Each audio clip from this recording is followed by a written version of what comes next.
they probably, yeah, the dean probably knows who the panelists are, so we can start with the, start with age before beauty, right? No. Start with seniority. Yeah. Go ahead, Steve. Yeah, I'm older. I'm Steve Murawski. I've been here about 8 years, and before that I worked for NOAA for 35 years. So my perspectives on writing are actually quite a bit different from the typical academic path. I have quite a few publications. Many of them are what you would consider great literature, but that's not to say they aren't as, or even in some cases more impactful than many of the journal publications that my colleagues and me have put out. Many of you will end up working for agencies, and the primary products that you will generate are reports and advisory services, because that's what FWRI does, that's what NOAA does, that's what any number of EPA, that's what they do, right? And so, and in many cases, the peer review processes of these great literature reports are actually much more rigorous because of the economic dependency on some of the results, right? So the point there is writing can take many forms. The important thing is to do a good job and to understand the audience that you have. Audiences for journal publications are different. And then writing should be audience appropriate. You know, if you're using language that the ultimate reader can't understand, then you're not communicating. And in a sense, it's really not about writing; it's about communicating. And so I think over time, trying to understand the audience that you're writing for. Just a couple of things I would say about writing. The way to be a better writer is to write. And write a lot, and write in various venues, so you get a sense of trying to write for the audience that you perceive. I took a writing course much like this in early graduate school, and the fellow who taught it, his mode of operation was basically to take his previous papers and have the class actually, once we sort of understood the elements of brevity and appropriateness, rewrite his papers, and it was surprising how much you can compact. It was his ego wasn't all totally dependent on. I thought it was pretty good. Last thing I'd say about writing is that one of the ways to get better is to actually review other people's work, and so. Journal editors and sub-editors love it when you volunteer. You will be deluged if you're good. And one thing about writing is that we all are personally invested in our writing, and so we take umbrage when people edit it. But when you edit somebody else's, you can really you sort of shed that baggage. And I think volunteering to edit, be an editor, is kind of eye-opening in terms of what good writing and what bad writing is. And so if you want to be a good writer, start out being an editor. I just want to make a couple of things clear to the audience. The class is designed for people who have something to write about, have their own data, and those are the individuals who get the most out of it. So it's not like a basic scientific writing class that some of you may have had in undergrad or other contexts, but this is producing. The goal is to produce a paper, or in some cases a thesis. My very first class, one young lady produced a paper, a thesis, and another paper. It was a spring class, and it was a fall class, and her first paper was accepted in February. Her thesis was defended in March, and she had a second paper published that fall. So, and she was really stuck in terms of, according to her advisor, was really stuck at not getting the paper written. So, yeah. So, just a little perspective for some of the other people. Go ahead, Don.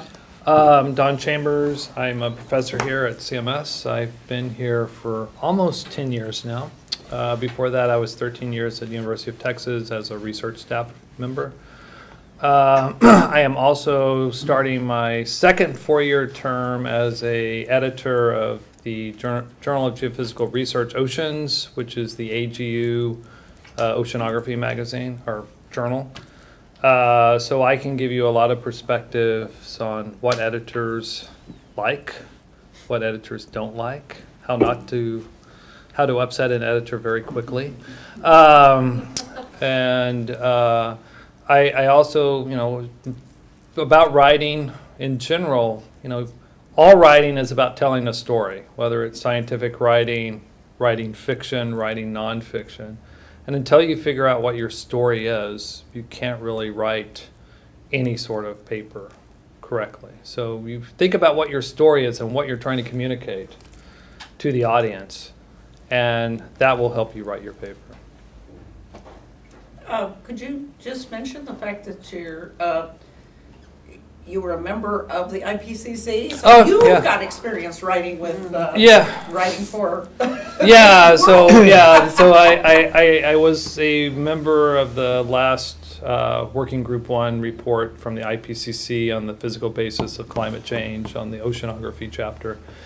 And so, writing with a group of people, it was like the worst peer review process I've ever had because it was opened up to anybody who wanted to make a comment. It wasn't just sent out to select experts.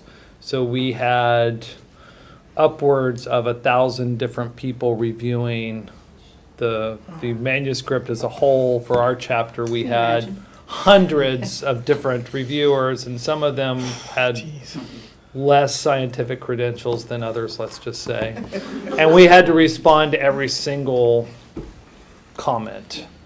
So that took one whole meeting to discuss that. But so that's definitely a different style of writing than writing a journal article when it's just you telling your story. Because in that you have to tell everybody's story in a way. Are you going to write the alternative climate change and the state's law is not going to write? Maybe. Yeah. So I'm Tim Conway. I'm an assistant professor here. I've been here almost exactly 2 years. Before that, I did a postdoc I did my PhD in England at Cambridge. I did postdocs at South Carolina and in Zurich, so kind of a European and American perspective. I just looked through my CV, so I published about 25 papers and probably reviewed about twice that. And I was kind of curious that how many different journals that was, and I think it's about 17, so quite a range of subject-specific journals, but also kind of general ones, even for sort of things like Nature that are not just natural science and not just oceanography. And this year I'm currently associate editor or guest associate editor for chemical geology, where I've been trying to put together a special edition from GeoTraces, which is this chemical oceanography program, which has been interesting to say the least, with some challenges. Sort of more junior experience, but perhaps a sort of different experience. A fresh experience. Some of us Maybe. old-timers. Yes. So A I'm millennial Dean. experience. Hi, Jackie Dixon. I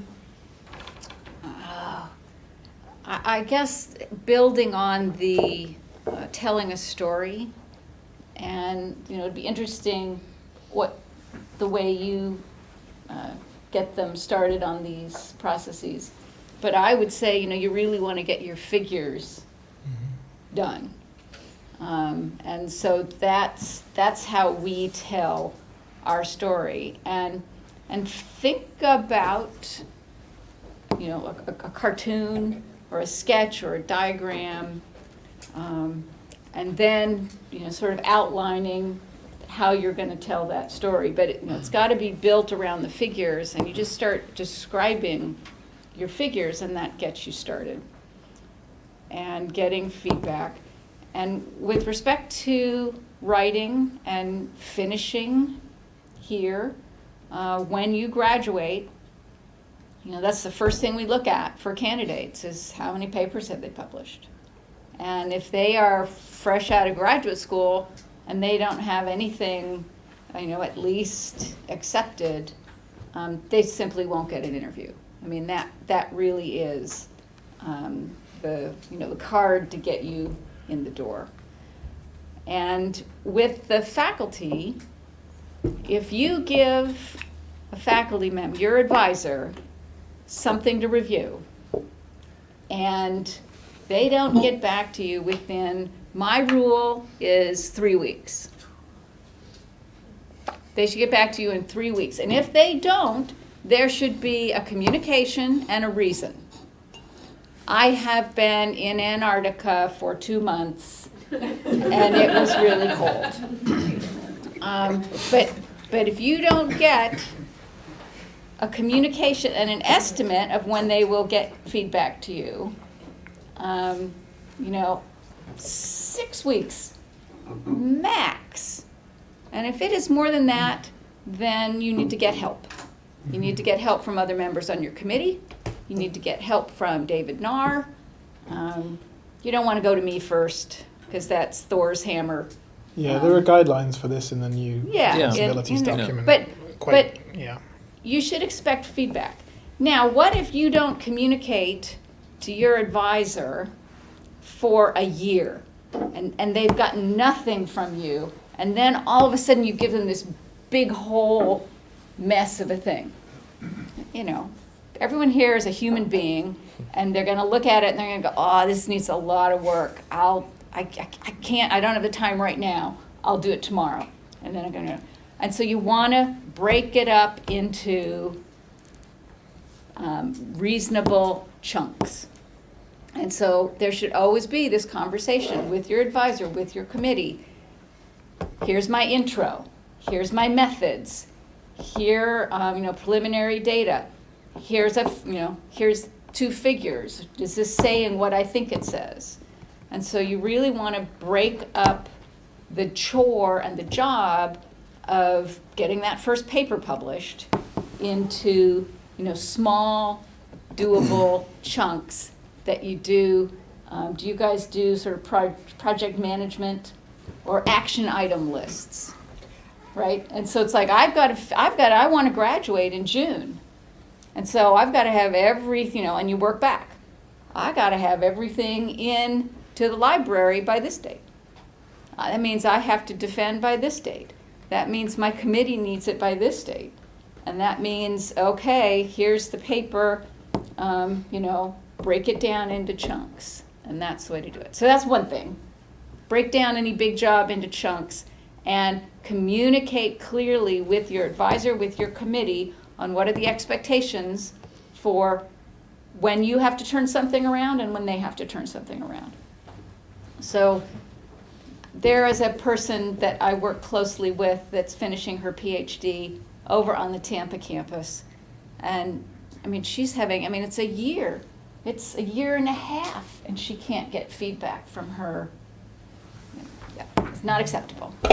And then when you do get feedback, it's really hard. It takes a lot of experience. It takes a lot of editing, a lot of different papers to not take it personally.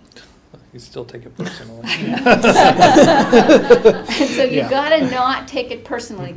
And your first response is always going to be, they're an idiot. Yeah. How could they not understand what I'm saying? And so you have to kind of just take that backtrack and, clearly they don't know what they're talking about, but then clearly I wasn't explaining it as well as I could. And so you always have to let yourself have that reaction and then take that deep breath and that step back and just like, okay, what is it that they're trying to say? Never start editing your paper the hour after you get your feedback back. Go Take for a a day, run. take it 2 days. Don't reply Relax, straight yeah. away. Do some yoga. Well, Have a shot. on the Any kind of review. recommendation of reviewing other people's work and being a reviewer, I think Don mentioned that as well. The process of reviewing at the same time, if we can reduce the number of snarky reviewers. Yeah. The people who are just snarky for the sake of snarky. One of my students got back a review, or former students, and it was just like, well, I don't believe it. And, you know, Yeah. it was just so unnecessarily snarky that I felt like it was basically, it wasn't, I don't believe it, it was basically calling him a liar. It wasn't even snarky, it was calling him a liar. Yeah, and oftentimes, but what I've learned over long experiences is that when somebody accuses you of something, it's usually because they're looking in a mirror and they're talking about themselves, not about you. So try to keep that in mind when you get the snarky reviews too. You know, usually the editor will understand the snarkiness and probably give you a little bit of extra credit on that. They should, but I've seen cases where it doesn't happen. Depends on the journal. a lot. Some editors just pass things through and don't give their own comments on it. I'm not that way, but I've seen several that do it that way. Here's a Do you question. mind if I ask a question, just sort of along those lines of snarky comments? How do you deal with, if you get a reviewer who maybe has sort of a conflict of interest that hasn't really disclosed that, like if they're writing something similar, or, you know, if their lab is doing something contrary to what you're saying, what then happens? Are you able to, I don't know, especially if they're anonymous, how do you deal with that? So there's a couple of different ways. So most journals allow you to state someone that you don't want to review a paper. But you have to be very careful about using that and give the editor a really good reason why this person should not be allowed to review the paper. For example, if this person has said that you were using high school physics to solve a problem that was a mistake on his part in front of an international conference, then you can, that happened to me actually. And in fact, we were using high school physics, but that's what we needed to solve the problem. But, and so this person, this individual, my co-authors and I had approached him to indicate the problem and his data that he was releasing to the public, and we had a good reason why that we thought that we knew that there was a problem and wanted him to see if there was one, and he just rejected it. And so we felt like we had to get it out there in the public through a paper, and he finally admitted later, like 2 years later, that there was a mistake. But anyway, so we actually wrote a letter to the editor and described that. And so as an editor myself, I get lots of times where people will just put a blurb, I don't want this person to edit or review my paper for a conflict of interest. And 9 times out of 10, that person is a leading expert in the field. And I ignore their request because they've given me no indication as to why there would be a problem. In fact, most of the time I know these individuals and I think they're really good people. And I actually want them to review this paper. And the fact that the list of names that they gave me were not what I would consider experts in the field. And so you really want experts in the field to criticize them, even if you think they may be doing something similar. They can find mistakes. They can find problems. I don't know of any example, and I've never experienced this myself, where a reviewer has stolen an idea and published it on their own. I mean, I've heard some stories about that, but yeah. It happens. It happens, but if you really feel uncomfortable with someone being a reviewer, then you should write a letter to the editor expressing the reasons why. A conflict of interest, just that generic term, is not sufficient. But let's say that the paper went out for review, you got comments back, they were making very, criticisms that you don't think were fair. In your response to the editor, you just have to express why you thought that those were unfair and why the reviewer was wrong. It's up to the editor to decide whether the balance between those two. This hasn't happened to me, I was just sort of curious. Yeah, no, it's a good question because a lot of people worry about that as, oh, someone's doing something very similar. Yeah. Actually, those are the people that you kind of want to review the study because they're the experts. Yeah.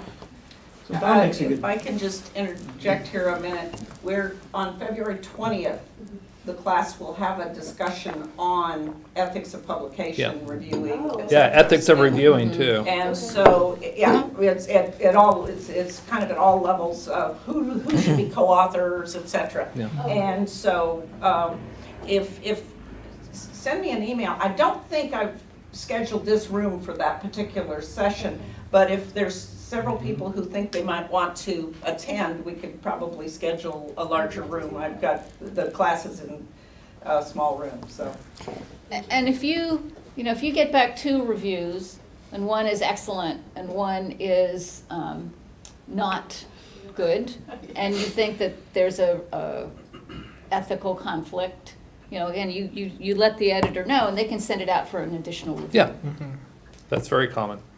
In fact, I've had cases where, if it was a student paper, the advisor, the senior author contacted me and expressed this and asked, I think maybe it should, and in fact, lots of times, I generally send papers out for 2 reviews, and if I get 2, I'm lucky. And if I see a big disparity between the reviews, I myself will send it out for a 3rd review. Thank you. I think you want to say something, Steve? well, I just wanted to emphasize a point that Don made about communicating with the editor once you get the reviews. You can basically argue with the review. You just have to have a reason for it, Yep. And so a carefully worded response to all these comments. Generally, if the editor's really worth their salt, they understand it. Science is this whole crucible, and so if you've got a good argument, maybe you haven't expressed it well enough in your paper, but basically, contending with a reverse comment is fine, as long as you got a good reason and you reason it out in this response. So, making changes on the manuscript is one thing, but actually this commentary about how either the comment is inappropriate or, I've made this change and I've elaborated on it to take this into account, I think is a roadmap that editors can use. And I think It's these. also important to remember that the reviews oftentimes will help you improve the paper. Oh yeah, I have never seen a paper that wasn't improved by the review process. And I would say these